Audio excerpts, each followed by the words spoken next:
Welcome to Good Game Pocket Edition, your weekly roundup of gaming goodness. I'm Hex. And I'm Bajo, and this week we've been going down to South Park to have ourselves a time in the Stick of Truth. We welcome to our kingdom, Douchebag the Fighter. Hooray!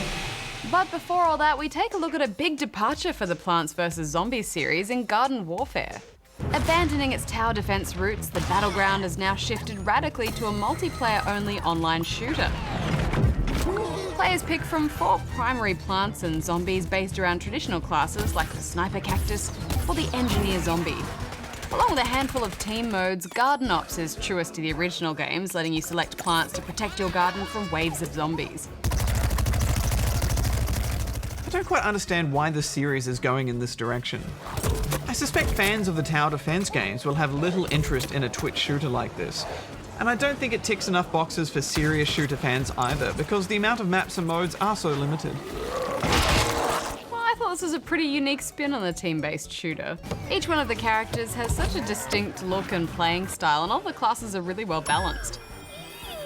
I actually had fun with this. I gave it 7.5. I love the art style and the Team Fortress 2 vibe that it gives off, but I just think it's all a bit too lightweight, so I gave it 6 out of 10. Next up, the trippy TXK. This is the third game in the Tempest series by psychedelic designer Jeff Minter. It's a bit like Space Invaders mixed with origami, with waves of enemies attacking on a plane that folds into increasingly complex shapes. The screen is often exploding with so many colours that keeping track of it all often requires intense concentration. Yeah, it can be a bit overwhelming. I was happy they included some calmer sections. After each level, there's a bonus section where you can relax and refocus for the next onslaught. You also get a helpful bomb that clears the screen. Well, the real lifesaver for me was the way it stores your best run.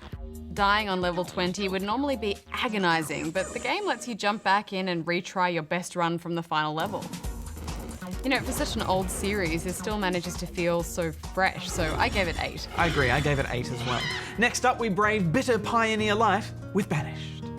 This game challenges you to care for a small group of banished citizens struggling against a harsh winter. Collecting resources is your first priority if your settlement is to have a hope of building their homesteads. It's also important to micromanage tasks like chopping firewood and stockpiling medicine. The town management was so hands-on that I found it quite overwhelming at first.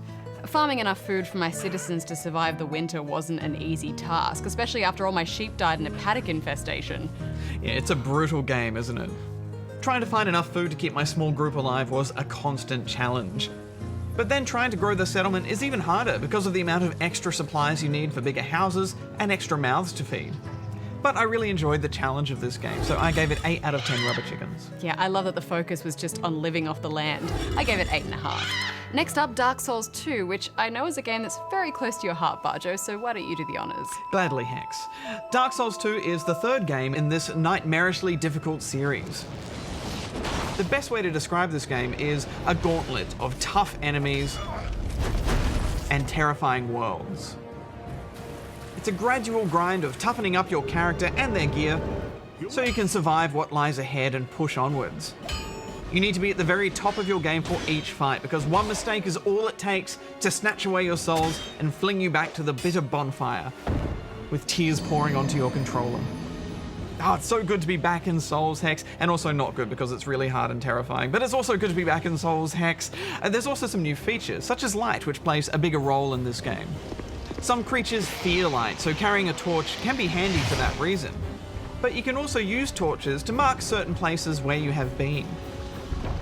And conceptually, that's a bit like it's cleansing the world of its evil curse. You can also now teleport from any bonfire you've discovered right from the start of the game. While that does save time and cut down on backtracking is actually an important feature of Dark Souls because it shows you how this world interlocks and fits together. And there's one other big change, which is if you kill an enemy a huge number of times, they'll actually disappear forever. They won't respawn when you go back to the bonfire. No more souls farming. Yes, and at first I panicked about this, but then I think, no, actually that makes a lot of sense.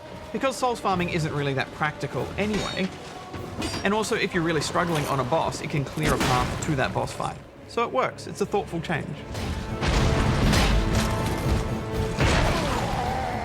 The most important thing is the core of Dark Souls is still intact. Death happens a lot, it's painful, it's brutal, but it makes those victories so much more meaningful. So I gave this 9.5 out of 10 rubber chickens. Well, I think we're going into overtime, so we better get to the Ask Good Game desk. Okay, Bajo, let's get straight into it with this one from Smam2233 in Beaconsfield Upper, Victoria. I've taken your guys' advice for almost every game I've brought, and I absolutely love the show, and I was just wondering, separately, what are your most anticipated games for 2014? That's a big question. Well, we actually had two of my most anticipated games of the year in the show this week, Dark Souls 2 and South Park: The Stick of Truth. And I'm very glad to say they both lived up to my very high expectations. That's always the danger with anticipated games, isn't it? The higher our expectations, the more we could possibly be let down. For me, though, my most anticipated game is absolutely The Witcher 3. I just love that franchise, and it looks amazing. I'm just so excited to explore that sprawling open world and 36 different possible endings, apparently. Oh, yeah, it does look great, doesn't it? Of course, I've got very high hopes for Dragon Age 3. It looks like they're trying to take that combat refinement we loved from Dragon Age 2, which was about the only thing we loved from Dragon Age 2, and the story and complexity and variety in locations we loved from the original Dragon Age Origins, which is one of my all-time favorite RPGs of all time. So hopefully we'll be spoilt for good fantasy RPGs between those two. And of course, there's some exciting fantasy MMORPGs on the horizon with Elder Scrolls Online and WildStar and EverQuest Next.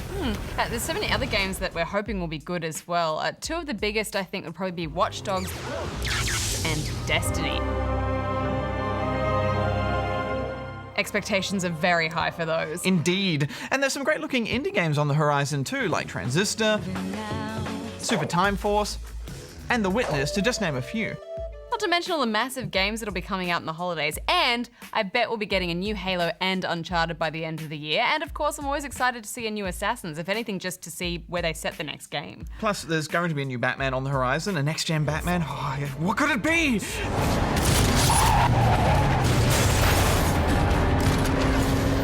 Oh, and Quantum Break looks exciting, and Alien Isolation, and Dying Light, Mad Max, Mario Kart, Evolve, X, Trials Fusion, Star Citizen. Citizen X, so much space, goodness. All right, Bajo, I think we should probably move on. But yeah, we're in for a massive year of games, I think. So let's hope they can all deliver on their promise. But now, let's move on to your review. And let's see if Thief managed to steal your heart. What the? Hood 002 here seemed to enjoy it, writing, Banjo, it's not 1990 anymore. This is a reboot and not a sequel. 9.5 stars. Bradley didn't seem to be of the same mind though and wrote, such a disappointing reboot. Imagine if they did this to Mario. Half a star. Lachlan here seemed to enjoy it and wrote, it's an awesome game. It's a stealth game and I like playing it. 7 stars. David's Gaming seemed less impressed, saying, is it me or our remake just doesn't work? Need more work. 5.5 stars. But Grizzly90 certainly seemed happy enough with their effort, writing, what a game. Oh my, what a game. Oh yeah, do the thief, yeah. 10 stars. Well, as usual, some insightful and unpredictable opinions out there, but on that note, we're out of time, so back to the studio. Back to the studio. Yeah! Leave me hanging. Oh. South Park: The Stick of Truth is a turn-based RPG that feels like it puts you inside an episode of South Park. My name is Butters the Merciful. I'm a paladin. I live right next door to you. We should be friends. You're the new kid in town with a convenient case of amnesia. He doesn't remember. He doesn't remember at all. But you've arrived in the middle of a war between Stan and Kyle's elves and Cartman's humans as they fight for control of the coveted Stick of Truth. Cartman wastes no time in recruiting you into his humans and letting you pick a class and name. We welcome to our kingdom, Douchebag the Fighter. Hooray! Then you're free to explore the town and do quests at your own pace. Before I even turned in my main quest, I'd already thwarted a Mongolian invasion. Oh, hello, Mongolian! And found Jesus. You found me! Tee-hee-hee. We won't spoil any more of the story by talking about it, but we should point out that it is a fairly linear journey. There's no big branching paths. You betray us. We'll tell everyone you're a butthole. It's a good story, but you'll see almost everything in one playthrough though. I found the combat system fun and surprisingly deep. You usually get to have a companion with you, each with their own strengths that make them useful in different situations. You have your main melee and ranged attacks, a few special abilities which cost PP, Using your ability takes power points, or PP for short. PP. and eventually you'll master magic and the power of the dragon shout. It's farts. The dragon shatters farts. For every attack or defense move, there's a small flash where you have to hit a button in order to deal maximum damage or successfully block an attack. And you really have to nail them. If you mess it up, your attack can do as little as 1 point of damage. There's so much variety in the attacks and animations that I never got tired of them. Let's see how you like dealing with me. There's great weapon and gear variety too, and there's just so many funny weapons and outfits to find. Overall though, there is such great humour in this game. I think it's the funniest game I've ever played. It's self-deprecating, and some of the jokes are pure genius. Day 2. So hungry. I've searched for food, but the only thing I've found are other people's annoying, useless audio logs. Yeah, I think you really have to hand it to these guys for creating what is possibly the most faithful video game tie-in ever. It looks, sounds, and feels exactly like the show. Even though the humour isn't always to my taste, I'm giving this 7.5. This game is around 14 hours long, and my only real concern was that maybe it might overstay its welcome, the style of this game and the gameplay mechanics, but it doesn't. It's clever and funny the whole way through. I gave it 9 out of 10 rubber chickens. Well, that's all we've got time for this week, but don't forget you can catch regular episodes of Good Game Tuesday nights, 8:30 p.m. on ABC2. Next week on the show, we'll see if lightning can strike again in Lightning Returns Final Fantasy XIII.